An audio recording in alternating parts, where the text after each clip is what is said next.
मैं मोदी साहब को, नरेंद्र मोदी को मैं समझता हूँ वो इस सदी की जैसे Nelson Mandela type. So Prime Minister Narendra Modi is the only second international dignitary to be bestowed with this national honor. यहाँ तक के नाइजीरिया के लीडर्स ने रिस्पेक्ट और ऑनर के तौर पर नाइजीरिया के एक शहर अबुजा की चाबियां इंडिया के प्राइम मिनिस्टर नरेंद्र मोदी को दे दी।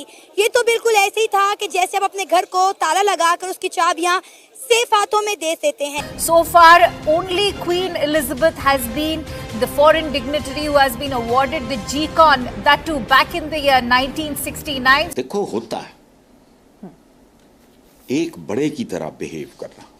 आपके साथ किन लोगों ने आपको कहा है कि आपके मुल्क में दहशतगर्द हैं? आपको चाइना कह रहा है, आपको रशिया कह रहा है। चैंपियंस ट्रॉफी के लिए क्रिकेट टीम को पाकिस्तान न भेजने के फैसले के बाद भारत ने अपनी कबड्डी टीम को भी पाकिस्तान भेजने से इनकार कर दिया है। नाइजीरिया में उनका रेड कारपेट और बड़ा ही ग्रैंड वेलकम किया गया। नाइजीरिया भारत माता जय के नारों से गूंज उठा। शीमा साहब, मैं हमेशा ये बात करता आया हूँ कि भारत का जो डायस्पोरा है वो डायस्पोरा नहीं है, वो टेक्नोक्रेट्स है। आज उन्होंने भी कह दिया है कि आपके यहाँ दहशतगर्द बैठे हुए। अभी आप इंडिया का वीजा फ्री कर दें, अगर आपको गाड़ी में जगह मिल जाए मुझे नीवी थां बैठा दें। क्या बात कर रहे हैं? यकीन कर लें, लोग सारे जाएंगे। तो आप देख सकते हैं कि किस तरह नाइजीरिया में इंडिया के प्राइम मिनिस्टर नरेंद्र मोदी को रिस्पेक्ट और ऑनर दी जा रही है। नमस्कार दोस्तों, चैनल पर आपका हार्दिक अभिनंदन है। दोस्तों, नाइजीरिया ने अपने देश का सर्वोच्च नागरिक सम्मान भारत के प्राइम मिनिस्टर श्री नरेंद्र मोदी को दिया है। दोस्तों, मोदी जी जो है ये सम्मान पाने वाले दुनिया के दूसरे नेता हैं। इससे पहले ये सम्मान इंग्लैंड की क्वीन एलिजाबेथ को दिया गया। दोस्तों, इस सम्मान को नाइजीरिया ने जो प्राइम मिनिस्टर को दिया है, इसके पीछे एक बहुत बड़ी वजह है। दोस्तों, वो काल, कोरोना काल, जब दुनिया अपने आप में व्यस्त थी, दुनिया अपने ही लोगों को मैनेज नहीं कर पा रही थी, तो उस समय इंडिया ने मैत्री प्रोग्राम के तहत इन देशों की मदद की थी, दवाई पहुँचाई थी, वैक्सीन दिया था। तो दोस्तों, उन्होंने देखा कि हार्ड टाइम में इंडिया ने किस तरह से पूरी दुनिया की और उनकी मदद की। इसको ध्यान में रखते हुए उन्होंने ये अवार्ड दिया और एक पूरा अपना जो है शहर ही मोदी के नाम कर दिया, एक चाबी शॉप दी एक तरह से। दोस्तों, तो इसको देख करके अभी पाकिस्तान की मीडिया में बहुत ही डिस्कशंस हो रहे हैं कि भारत की पावर किस तरह से बढ़ रही है। तो आइए देखते हैं पाकिस्तान के लोग, उनकी मीडिया और उनके एक्सपर्ट्स के बारे में क्या रिएक्शन दे रहे हैं। दोस्तों, इंडिया के prime minister Narendra Modi Nigeria पहुंच चुके हैं। पिछले 17 सालों में ये किसी इंडियन लीडर का नाइजीरिया का पहला विजिट है। इंडिया के prime minister Narendra Modi Nigeria के बाद ब्राजील और फिर गुयाना जाएंगे। जैसे इंडिया के prime minister Narendra Modi Nigeria पहुंचे, नाइजीरिया में उनका रेड कारपेट और बड़ा ही ग्रैंड वेलकम किया गया। नाइजीरिया भारत माता जय के नारों से गूंज उठा। यहाँ तक के नाइजीरिया के लीडर्स ने रिस्पेक्ट और ऑनर के तौर पर नाइजीरिया के एक शहर अबुजा की चाबियां इंडिया के प्राइम मिनिस्टर नरेंद्र मोदी को दे दी। ये तो बिल्कुल ऐसे ही था कि जैसे आप अपने घर को ताला लगाकर उसकी चाबियां सेफ हाथों में दे देते हैं। तो आप देख सकते हैं कि किस तरह नाइजीरिया में इंडिया के प्राइम मिनिस्टर नरेंद्र मोदी को रिस्पेक्ट और ऑनर दी जा रही है। सर, हम देख रहे हैं कि गुजरते वक्त के साथ साथ इंडिया दूसरे ममालिक के साथ अपने ताल्लुकात बड़े बेहतर से बेहतरीन करने में लगा हुआ है। इंडिया के प्राइम मिनिस्टर नरेंद्र मोदी ने सीट बेल्ट बांधी हुई है। वो आए दिन किसी ना किसी मुल्क के विजिट पर निकल जाते हैं। कभी रशिया होते हैं, कभी यूक्रेन होते हैं, और अब हमने देखा है कि वो नाइजीरिया की विजिट पर हैं। उसके बाद वो ब्राजील और फिर गुयाना जाएंगे। क्या वजह नजर आ रही है कि इंडिया के प्राइम मिनिस्टर जो है वो इतनी तगो-दो में लगे हुए हैं कि अपने मुल्क के जो है दूसरे ममालिक के साथ ताल्लुकात बेहतर करें, तजारत जो है वो मजीद अपनी एक्सपेंड करें?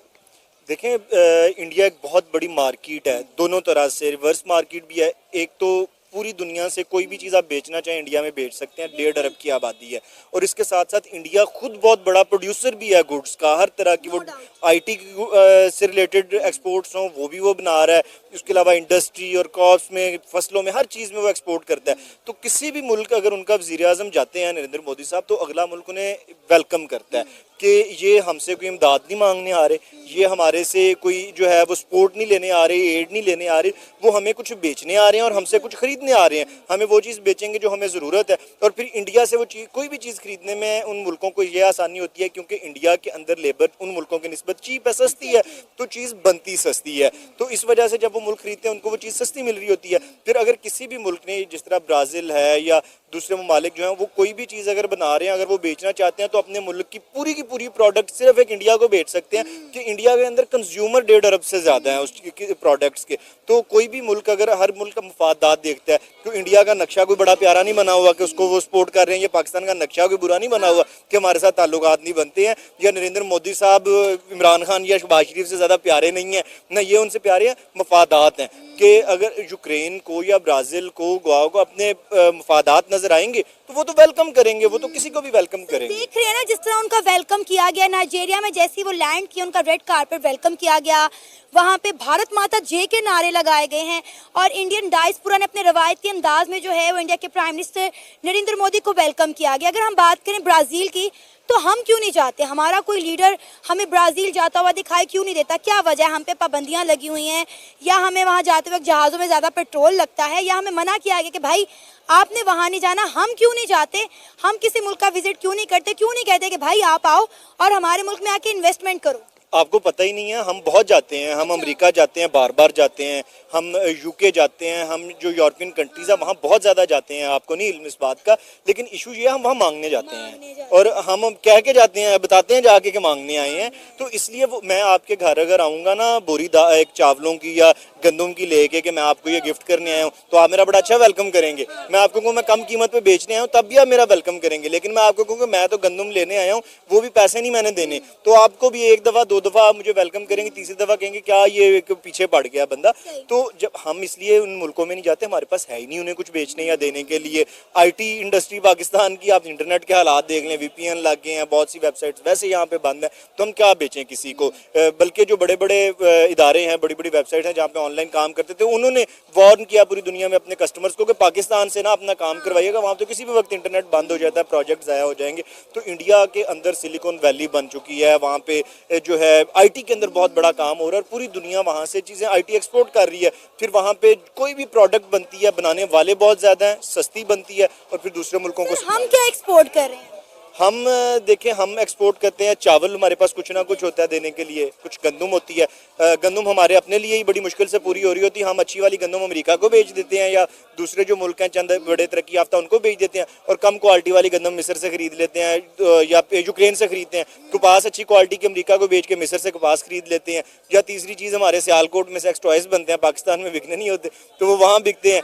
तो ये चीज़ें हैं जो 3 बेचते हैं। अब ब्राज़ील को तो इन चीज़ों की नहीं ज़रूरत, ठीक है, उनको तो ज़रूरत है IT एक्सपोर्ट्स की, उनको ज़रूरत है जो रोज़ाना की रोज़मर्रा की ज़रूरत की अशिया है उनकी। अब प्राइस का कंपैरिजन कर लें, हमारे यहाँ एक चप्पल बनती है जिसे हम हवाई चप्पल घरों में कहते हैं, कैंची चप्पल कहते हैं, 300 साढ़े 300 की मेरा ख्याल है मिलती होगी।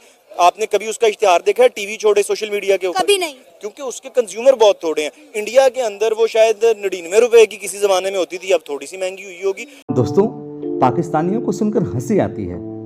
कहाँ से आते हैं ऐसे लोग? ऐसा लगता है ये लोग हमारे गोले के नहीं हैं, किसी और गोले से आए हैं।